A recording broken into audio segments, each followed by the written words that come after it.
Good morning students. आज हम करेंगे क्लास 8 का चैप्टर प्लेइंग विद नंबर। और ये जो आपकी एक्सरसाइज है ये आपकी एक्सरसाइज 16 है। सो इन एक्सरसाइज 16.1 जो क्वेश्चंस आपके पास हैं वो क्वेश्चंस आपके पास जहाँ पे आपको नंबर्स के साथ प्ले करना है। प्लेइंग विद नंबर्स जो चैप्टर का नेम है, कहने का मतलब कहीं ना कहीं आपके एडिशन दी होगी, उस एडिशन में कुछ नंबर्स आपके मिसिंग होंगे, तो आपको ऐड भी करना है और साथ साथ में उस नंबर के बारे में भी बताना है कि वो नंबर क्या हो सकता है। सो क्वेश्चन नंबर 1 हमें कह रहा है कि find the value of the letters in the following and give reason for the step involve. तो कौन कौन से स्टेप इसमें इन्वॉल्व हो रहे हैं, तो दैट मीन्स कौन कौन सी वैल्यू हम पुट कर रहे हैं। अब क्वेश्चन नंबर 1 में हमें एक अननोन वैल्यू दे रखी है, सिंपल सा क्वेश्चन है, ये है ए।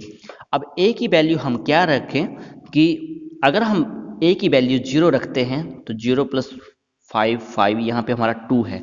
दैट मीन्स जो हमारा जो आंसर आया वो 2 आना चाहिए। ऑब्वियस है, कुछ बच्चे 1 पुट करेंगे, 2 पुट करेंगे, 3 पुट करेंगे, ऐसे कैलकुलेट करेंगे। तो अगर हम सिंपल तरीके से देखा जाए तो मैं आपको बता सकता हूँ ए की जगह मैं क्या पुट करूंगा, 7। बिकॉज 7 प्लस 5 कितने हो जाते हैं हमारे पास, 12। और 12 में हमारे पास 2 आ गया तो यहाँ पे हमारे पास 2 आ गया और 1 कैरी कर गया। सो यहाँ पे 3 2 5 और 1 6, तो बी की जगह पे क्या आ जाएगा, 6 आ जाएगा। दैट मीन्स ए की जो वैल्यू है वो 7 है और जो बी की जो वैल्यू है वो 6 है। ये हमारा क्वेश्चन नंबर 1 हो गया। क्वेश्चन नंबर 1 में भी यहाँ भी उसने वैसे ही सॉल्व किया है, 1 2 3 4 5 सबके ऊपर ट्राई किया है।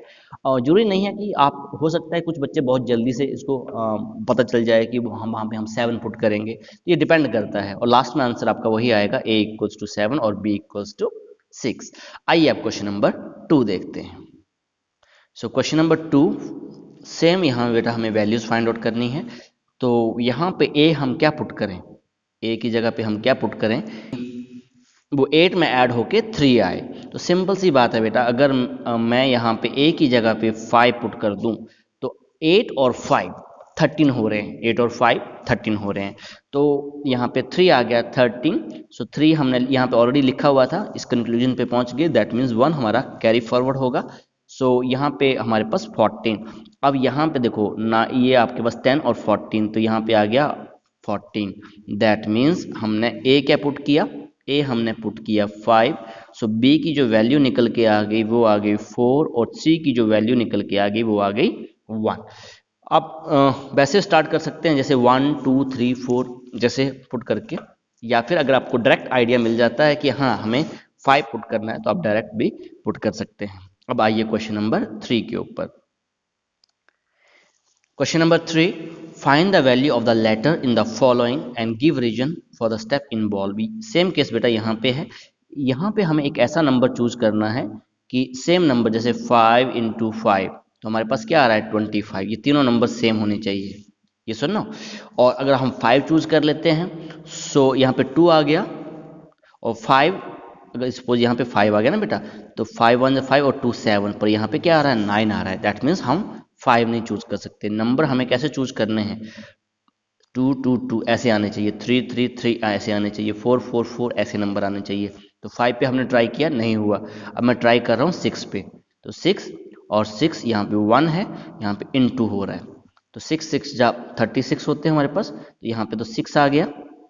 अब यहाँ पे जो आपका जो कैरी करेगा वो 3 कैरी कर रहा है। अब 6 1 जा 6 और 3 9, जो कि हमें यहाँ आंसर दे रखा था, दैट मीन्स 9।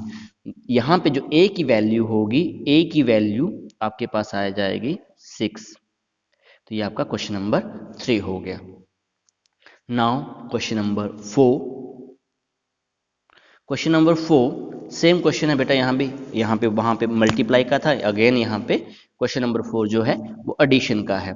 अब यहाँ पे b की वैल्यू मैं क्या पुट करूँ, और ऐसे ढंग से मुझे वैल्यू पुट करनी है कि उसको 7 में ऐड करूँ और जो नंबर यहाँ पे आएगा सेम नंबर यहाँ भी आएगा, बिकॉज a और a हमारे पास सेम है।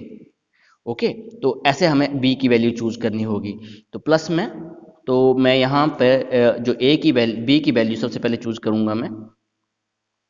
जो b की वैल्यू है, b की वैल्यू मेरे पास यहाँ पे, अगर मैं 5 पे ट्राई करता हूँ तो 7 और 5, 7 और 5 हमारे पास आ गए 12। ओके, यहाँ पे 3 है, सो 12 1 कैरी कर गया।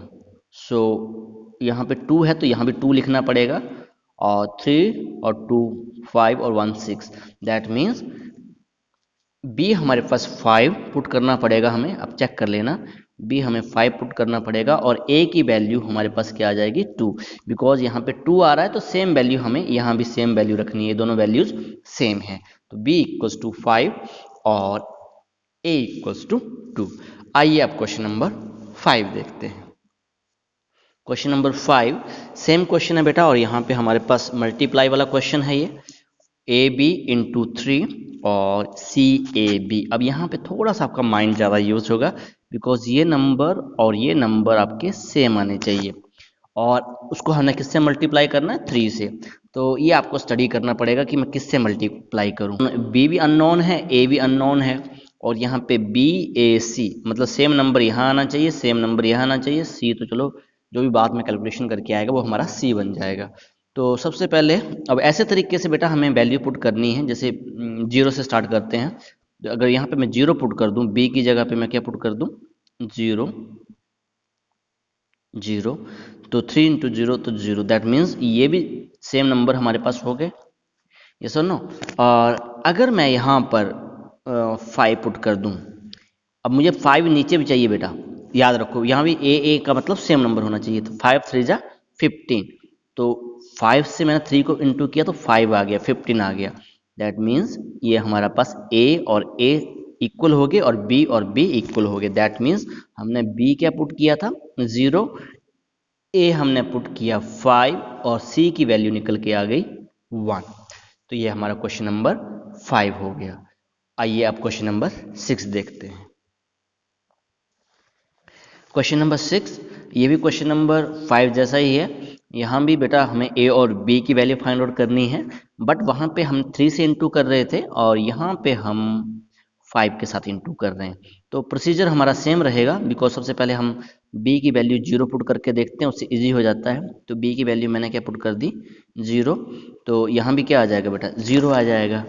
ओके, अब यहाँ पे 5 पुट कर दूं तो 5 5 जो 25 होते हैं, तो सेम नंबर आ गया, यहाँ भी 5 आ गया, यहाँ पे 2 आ गया। ये तो सिंपल ही था, ये भी प्रीवियस क्वेश्चन की तरह। तो b हमारे पास आ गया 0, a हमारे पास आ गया 5 और c हमारे पास निकल के वैल्यू आ गई 2 की। सो ये क्वेश्चन नंबर हमारा 6 हो गया। आइए अब क्वेश्चन नंबर 7 देखते हैं।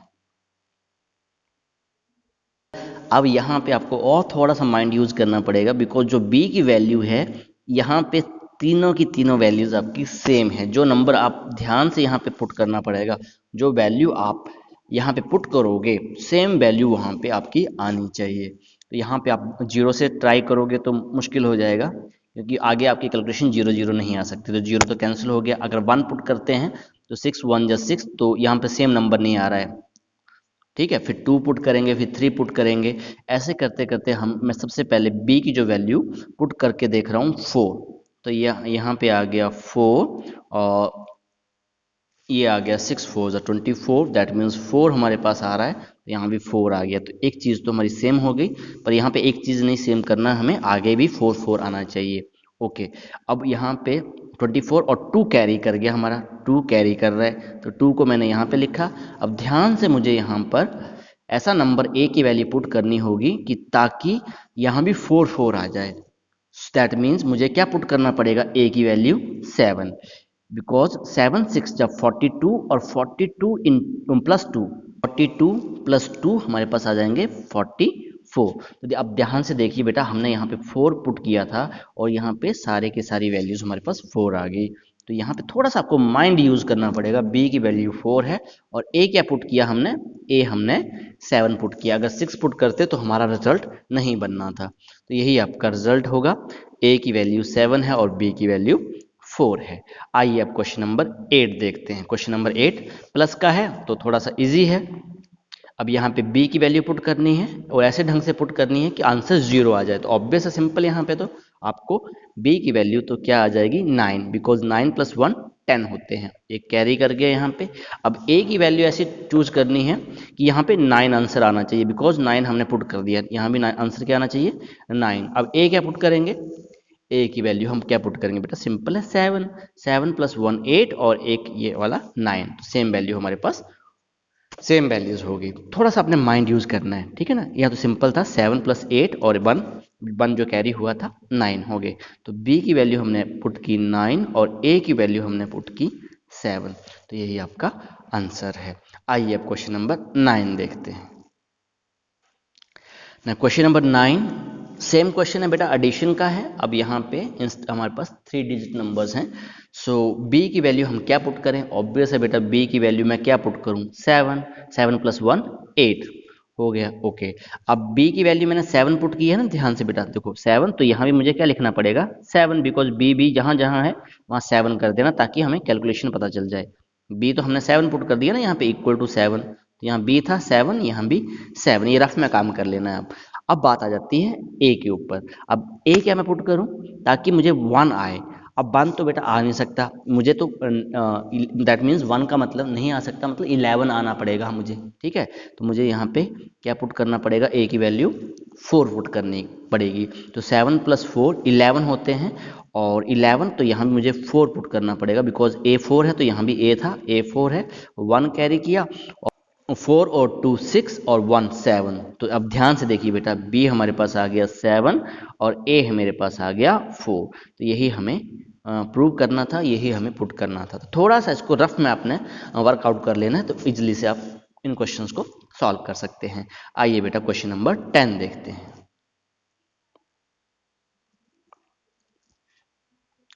नाउ क्वेश्चन नंबर 10 भी बेटा सेम क्वेश्चन है। यहाँ पे एडिशन का है, और यहाँ पे ए भी हमें पता नहीं है, बी भी पता नहीं है, पर सम हमें दे रखा है 9। ओके, तो ऑब्वियस है, अभी चूज कर लो बेटा। ए मैं चूज कर दे रहा हूँ 8, और बी चूज कर दे रहा हूँ 1। सो यहाँ पे 8 आ गया, यहाँ पे 1 आ गया, 8 और 1, 8 और 1 9 हो गए। तो फर्स्ट लाइन होगी, तो यहाँ भी मुझे 8 पुट करना पड़ेगा, 8 और 2 10 हो गए, तो 1 कैरी कर गया आपका, और यहाँ पे ये भी 8 आ गया। ध्यान से देखो ना बेटा, जहाँ जहाँ ए था देखो कैसे हमारा पास सिमेट्री बन गई, ए भी 8, यहाँ पे सारे 8 हो गए, a इक्वल्स टू 8, और b हमने क्या पुट किया था 1। सो ऐसे इन क्वेश्चंस को सॉल्व करते हैं। सो इसी के साथ बेटा ये जो एक्सरसाइज 16.1 ये खत्म हुई। आज के लिए इतना ही। Okay, thank you very much.